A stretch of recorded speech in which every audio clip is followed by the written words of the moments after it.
We wouldn't have the desire to experience light in darkness if we didn't really know down deep that the light is there. It's a timeless idea in the mind of God. It's a timeless idea in the heart of humanity. We long for that light. And we know then that we're already one with it. It's the light of the Christ, the universal presence of God within us all. And we begin to see it in each other. What a joy that is. And you know, we can do some things this year to make a difference in our environment and in our everyday experiences. Have you been to the post office lately? Or a bank? Or standing in line at a grocery store? I have fun standing in lines.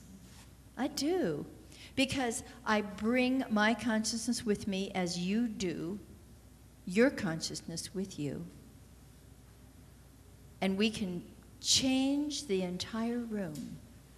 We can paint a whole different environment just by walking in with love and light and with a desire to play with people and lighten their loads. I've been in post office lines where people were getting grumpy. Can you imagine anybody getting grumpy this time of the year?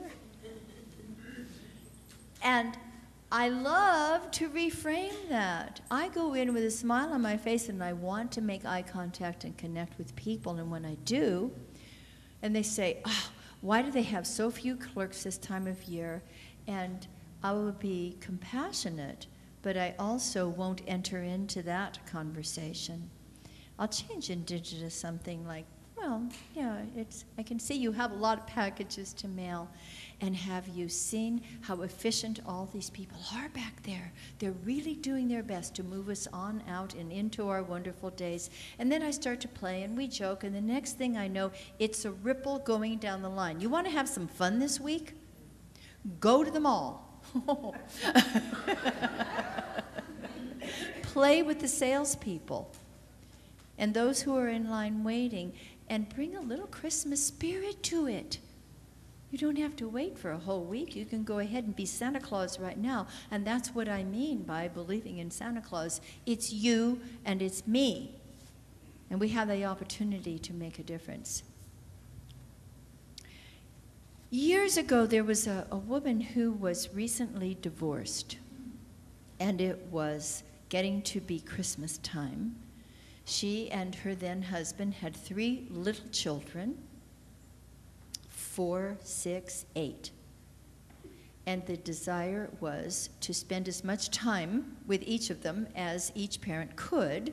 And the arrangement was made fairly that the husband, the father of the children, would take them to his family's home for Christmas Eve, bring them back late and sleepy, and she would have them Christmas morning. Seemed very fair, was fair. And it was great for the kids because they had 2 Christmases. But what happened was that when he came to pick up the children and she said, go have fun, she sat down and began to cry because she had never, since she had become a mother, experienced Christmas Eve without the cookies out for Santa and the hot chocolate and the marshmallows on the top and the kids getting excited. And she began to feel sorry for herself. And then she remembered, because she was a good science of mind girl, she remembered that there was another way to approach this. So she went to a little store nearby. Oh, I'm getting louder. and she bought a bunch of little gifts and wrapped them and went to 2 or 3 rest homes and visited the people there, many of whom she found had no one visiting them on Christmas Eve, and brought joy to them. Then she went to her church for the late candlelight service and absolutely experienced the joy of Christmas Eve. And it became a tradition. She did it then every year. She used to bake cookies too. Oh, it was me. And I love telling that story because it reminds us how we can come back to the timeless idea of Christmas, of love, of creativity, of beauty, of light, of truth. We get stuck in the relative. See, this is what we do. Here's the absolute. Here in the absolute, all is wonderful. Life is beautiful. People are great. Work is good, and the prosperity flows, and it's a harmonious world. Then we find ourselves in the relative, and sometimes with relatives. I think we should do a talk sometime on bringing the absolute into the relatives.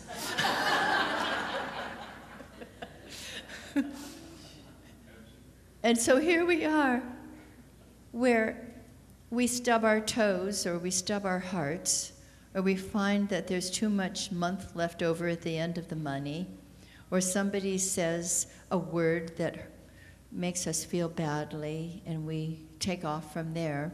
What should we do at that point? It's as simple as this, and I'll show you. I'm standing here in the relative, right? Step up to the absolute. We might do it this way. Here I am in the relative. Oh, I'm really making it fun for video camera. I love messing with him. Oh my gosh, life is bleak. Nobody loves me, everybody hates me. Think I'll eat some worms. Remember that one? So what do? I think, wait a minute, there's another way to be. And then I think, how is that other way to be? It has to do with remembering that I am a timeless idea in the mind of God, that I am infinite in my ability to experience a greater possibility.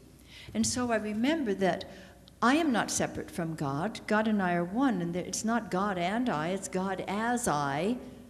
And the truth is, as Ernest Holmes said, one in consciousness with the infinite constitutes a complete majority. And now I'm back to the absolute, and I remember that none of those things move me. And the beautiful teacher Jesus taught us that. I'm in this world, but I'm not of it. I play in this world, but I am an absolute, infinite, timeless, radiant, brilliant, creative, loving, wise, successful, wonderful expression of the living God. And if you believe that, say amen. Amen. See, I knew you did.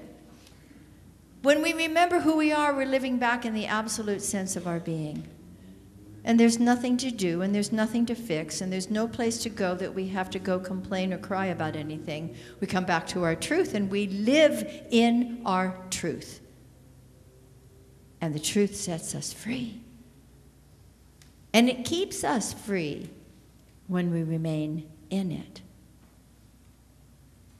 So how are you going to celebrate your holidays this week? Isn't it fun when Hanukkah and Christmas are so close together? I have 8 grandchildren. 2 are Catholic, 2 are Signs of Mind, and 4 are Jewish. And I have Hanukkah presents under my Christmas tree right now. It's so much fun. We are an interfaith family. And the 4 in San Diego, it's a 10-year-old and 3 7-year-olds. I have triplet grandchildren. When they come to see me, they love, and their parents love, coming to our centers. And when I'm visiting them, if it's a family night and a Friday night, I go to the temple with them. Did you know that God is everywhere? Have you heard that?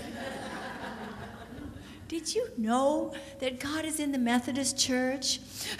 And under the tree, and in the desert, and in the ocean, and in you and in me, as you and as me. That's the timeless idea that is the truth of our being. You're alive and you're ageless. And I'm going to prove that to you this afternoon if you have time to stay. I want you to remember who you are. I want to remember who I am. And I want you to help me remember that. If I begin to forget, say, Maxine, start climbing up your stairs. Come back from that relative nonsense that the world would have you believe. You know, Emerson said, we need to unlearn the wisdom of the world. Why? Because it isn't wisdom. There's a lot of nonsense. There's a lot of belief in separation. There's a lot of false ideas that don't belong to us. So let's not get caught down in them. Let's rise up to remember who we are. So once again, say with me, I am a timeless idea. I'm a brilliant idea. I am a radiant idea. I am a loving idea. I'm an alive idea. I am an ageless idea. I'm a beautiful idea. Living, moving, and having my being in the mind and the heart of God. And so, my beloved ones, beginneth your lesson.